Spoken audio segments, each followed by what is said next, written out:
Magandang umaga mga kanabi. Mag-DIY po tayo ngayon. Ang DIY natin ay maglilinis tayo ng EGR.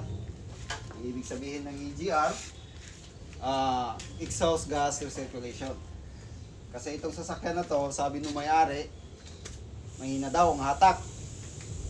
Kaya nalinisan na daw yung intake manifold at saka ibang parts dito.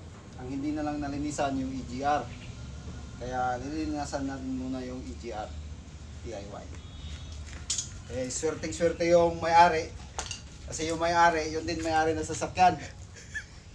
Tama ba yung pre? Oh, ayos! Ayos, sige. Simulan na natin.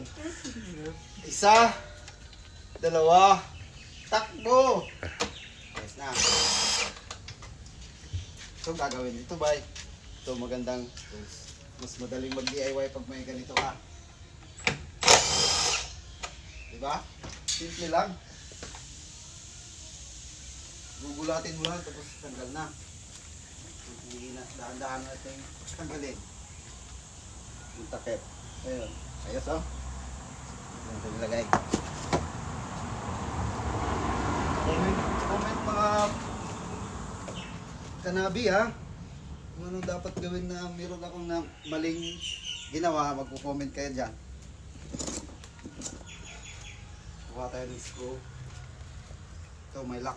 Kailangan tanggalin yung lock. Para matanggal natin yung hose. Huwag lang masyadong persahin. Baka masira. Masira mo, malaki bayad mo sa may-ari. Hindi ikaw babayaran, ikaw makabayad. Dahan-dahan. Parang kuwan lang yan. Parang nangliligaw ba? Dahan-dahanin mo, huwag mong delay. Tigasin na.